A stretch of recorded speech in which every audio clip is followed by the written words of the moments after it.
Hi there, it's Ruth here, your English language coach. I have a question for you. How are you going to see autumn this year? How are you going to take advantage of autumn?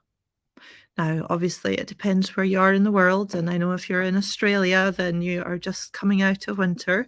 But if you are in Europe, um, we are at the beginning of the season. We say in English autumn, we say, and in American English we say fall, and it's glorious. It's a glorious season as we approach winter. The trees change color, and you have this big show. Okay, you just nature puts on a show, and it's just absolutely. I find it a really emotive time of year. I find it really powerful time to be outside. With winter round the corner, we know it's approaching. I know I should like winter, but I don't. I always feel a just sense of fear. I associate winter with getting a cold. Like that's an infection when you feel like you're sneezing or shivering if you have the flu, and I always seem to get them at that time of year. And then also feeling cold, which is not the same thing as having a cold. You're feeling cold because the temperature outside is cool and chilly. And Scotland, we have stone houses in this land. Unless you have got a big roaring fire in your house, there's times that you actually feel feel chilly in your own house. I probably shouldn't say that, but it's true. It's like it's miserable. It's why our language hub is closed for winter. It's just one of the reasons. Scotland as well. We're in the northern hemisphere, so it gets dark really early. There's parts of January that it gets light about like properly light about 11:30 in the morning, and it starts getting dark at about 2:33 in the afternoon, and you have this little kind of window of grey sky in which to get your daylight in. So yeah, I'm not a big fan of winter. I have to kind of um, set myself little challenges to get through it. So anyway, I digress. Autumn, however, is lovely. It is the season of, here's just some amazing things to do in Scotland in autumn. Right, number one, uh, visit a castle. If you visit a castle in autumn, you have uh, very much you have fewer visitors around with you. Now, for some people, they don't really care how many people are in the castle with them. Whereas for me, if I'm visiting a castle, I like to be alone in the castle. I like to push open the castle door and have it go, and I like to feel like in touch with the history of the people, and depending who's around you, that can be a little bit difficult to do with like troops of people walking through and things. So visit all the castle in autumn. You get an amazing view because castles, when you're up at the top, when you're up in the ramparts, you normally do get a beautiful view of the surrounding areas. And then you also have um, the kind of the experience of just kind of being in a medieval castle alone. So visit a castle. Number two, definitely enjoy autumn, the colours. What we have on our autumn immersion English holiday in October, if you're thinking about joining us, is we are going to be taking a steamboat ride. It's the Sir Walter Scott, and it goes in Loch Katrine.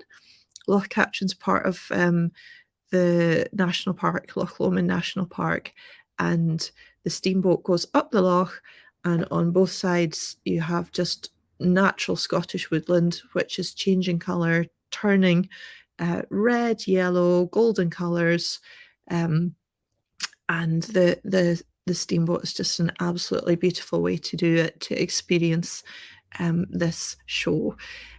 Just to say, on Loch Katrine, there's no power boats allowed, no petrol boats allowed.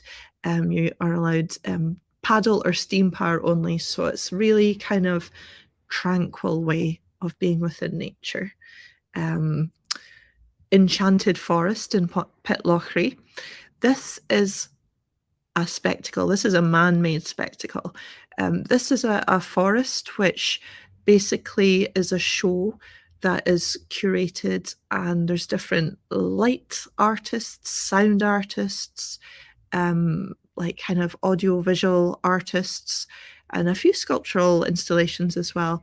So you arrive in this forest by bus at night, and it's a dark forest. And then when you step off the bus, there'll be some kind of dramatic gate or entrance that you go through. And then as you follow the path around the lake, there's audio visual things for you to experience. Some of them are enormous. Like there's a big like kind of laser show over the loch as a finale. But then some of them are absolutely tiny, just by putting the floodlights into nature. Like I remember last year just taking photos of this fern and the way it had curled around and the floodlight was shining up at it, and just the forest at night is dark, but with these lights illuminating certain details within the forest, you do have it doesn't overtake nature. It really celebrates nature. It's just a wonderful thing. Did I say it was at 3? Yeah, I can teach English. I'm just not good at counting at the same time. Number 4 is related to the Enchanted Forest, and it's just the night sky. In Scotland, because we are in an area of low light pollution, autumn is just an amazing time to look up at the sky and see stars. And it's easy to do. It's really easy to do because Crieff, Perthshire, we're surrounded by big, wide, open spaces, and there are some areas in Perthshire that are notably great for star spotting. So yeah, so just kind of experiencing the clear skies before it gets too cold to actually stay outside for very long. List of things to do in autumn: go wildlife spotting. So this is a great time of year to see wildlife because the green and the bushiness is dying down a little bit, so you have got more chance of seeing wild animals. I know where to find wild red deer basically every evening. I know there's a spot that there's like 3 or 4 red deer which gather to feed. It's a public park, and it's just absolutely beautiful seeing them moving around. So yeah, deer spotting, beaver spotting, because beaver come out in at sunset. So if the sunset's earlier, you're not trying to find them at 11 o'clock at night. You can go beaver spotting at like 6 and 7 p.m. and have a really good chance of seeing these amazing creatures. There's a place just 3 miles away that is just it's got a lot of evidence of beaver activity, and you've got really, really good chance of seeing them if you know where to look. Yeah, so we have so many options for enjoying autumn with our English language school. I guess my point is, for this holiday, is to not feel like you are wasting the season, especially not sitting in a classroom wasting the season. This is a joyous adventure. It's a time for you to put your English skills into practice in different contexts. And I don't mean buying a train ticket. I mean talking with me as we go traveling around, experiencing different places together, seeing different sites. And with the amount of time we have to visit places, we have so many conversations.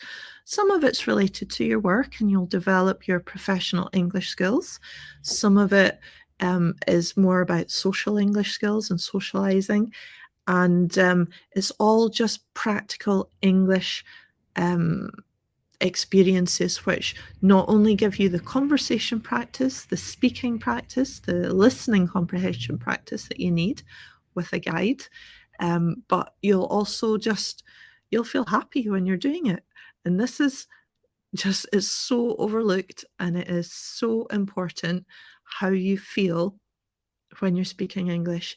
And if your English learning is laced with positive experiences, fun experiences, beautiful, celebrating the natural outdoors experiences, you know that when you're using your English in a presentation or a job interview or a telephone call with work, you've got a really strong foundation from which to speak. And I'm not just talking about your words and your language, I'm talking about the feeling in your heart when you're speaking English. It's from a good place, it's from a aligned place. It's not from a place where this is something that you're forced to do or you've had to do. It's from a place of love, a pleasure, enjoyment. And that is why you should join us for an English immersion holiday in Scotland this autumn if you can. Okay. Um, Answer in the comments. Tell me if you would like to do these things in Scotland. What would be your way of celebrating autumn in Scotland? And yeah, we've got loads more. Actually, I'll put the link on the website, but I think we've got about 20 activities that we share with you if you join us this October for your autumn English experience. So any questions, reach out and ask me, and hopefully see you soon.